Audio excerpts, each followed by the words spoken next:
1800 में Muslim population आपकी 150 million थी। 2020 में यही बढ़ के 1.8 बिलियन हो गई है।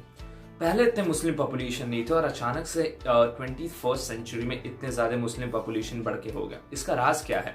क्या लव जिहाद एक कारण है? आइए बात करते हैं इस वीडियो में। Hello guys, my name is Ashish Singh, welcome to my channel, let's get started. Love जिहाद, जिसको हम लोग रोमियो जिहाद भी बोलते हैं, ये बेसिकली इस्लामोफोबिक कंस्पिरेंसी है, जहाँ पे जो मुस्लिम मैन होते हैं वो नॉन मुस्लिम वुमेन को फंसाते हैं अपने प्यार के झांसे में और उनसे शादी कर लेते हैं। यहाँ पे उनकी एक ही मोटिव रहती है कि नॉन मुस्लिम को मुस्लिम में किसी भी तरीके से बनाया जाए और मुस्लिम पॉपुलेशन को वर्ल्ड में फैलाया जाए। ये होती है लव जिहाद। I mentioned before that love is very personal. और जिहाद और लव जो है ना, ये साथ में जाता नहीं है। You know, just before elections, people come up with certain topics like this. ऐसे देखा, इलेक्शन के पहले ये सब होता है। प्यार और जिहाद का ये कोई कॉम्बिनेशन ही नहीं हुआ। Love is extremely personal. For God's sake, do not make religion a political tool in India, please. Let's just stop feeding on this because the youth today is not interested. And let me just sign off as an answer to this question: live, let live, and just be in love and start falling in love with each other.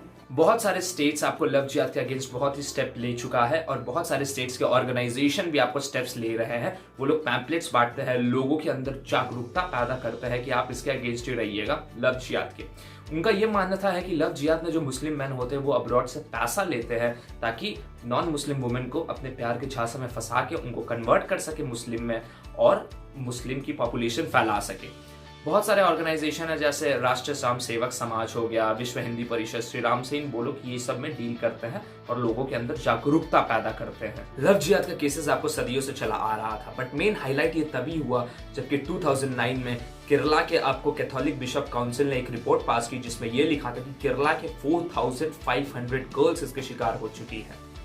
उसी दौरान आपको कर्नाटका के भी आपको जो हिंदू जना जागृति समिति है वो ये बोला कि 30,000 गर्ल्स कर्नाटका की ऑलरेडी लव जिहाद का शिकार हो चुकी।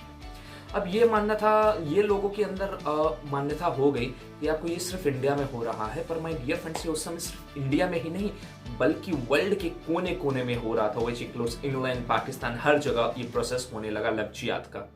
2014 में सिख काउंसिल एक रिपोर्ट रिसीव किया जिसमें यह कहा गया था कि आपको जो ब्रिटिश सिख महिलाएं हैं वो भी आपको लव जिहाद के शिकार हो चुकी हैं।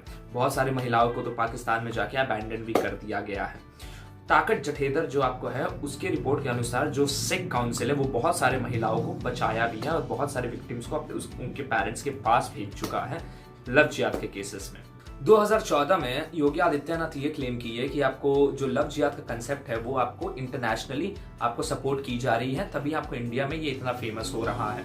उनका मुताबिक ये है कि आपको इंडिया में मुस्लिम वो नहीं कर पा रहे हैं जो कि उनको करना चाहिए, उनके अनुसार उनका प्लान वर्क नहीं कर रहा है, इसीलिए फॉरेन का हेल्प लेके वो लोग लव जिहाद का ये कंसेप्ट को फेमस कर रहे हैं ताकि मुस्लिम मेजॉरिटी बढ़ सके। सितंबर 2014 में साक्षी महाराज की एक कंट्रोवर्शियल आपको स्पीच आई जिसमें वो ये बोली थी कि आपको जितने भी मुस्लिम मदरासास के मैन हैं वो ये सब पैसा के लिए कर रहे हैं।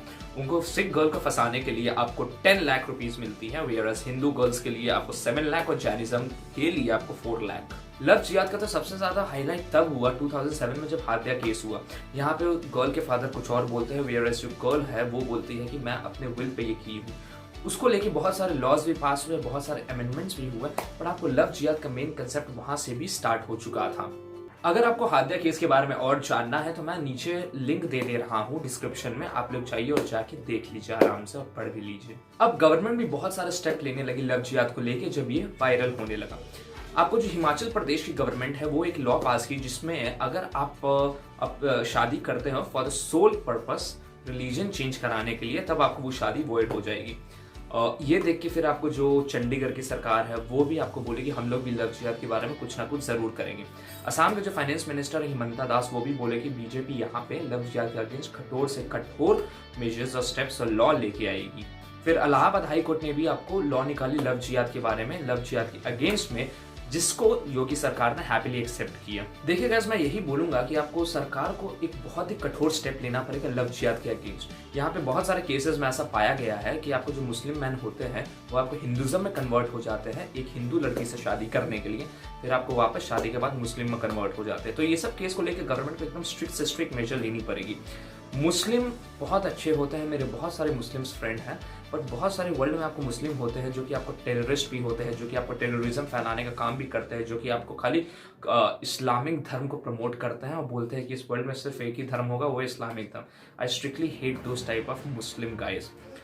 अब क्या होती है कि देखो, लव जिहाद में आपको गवर्नमेंट को बहुत स्ट्रिक्ट से स्ट्रिक्ट मेजर लेनी पड़ेगी। यहाँ पे खाली इंडिया की गवर्नमेंट की मैं बात नहीं कर रहा हूँ, जबकि मैं पूरी वर्ल्ड की गवर्नमेंट को बात कर रहा हूँ। यहाँ पे अगर आप कभी भी ऐसे कुछ, अगर आपको शक हुआ कि ये लव जिहाद का केस है, उसकी पूरा आपको बैकग्राउंड चेक कीजिए, एकदम स्ट्रिक्ट लॉ लाइए। इन्हीं दोनों से देखिएगा कि आपको इम्प्रूवमेंट बहुत होगा सिस्टम में।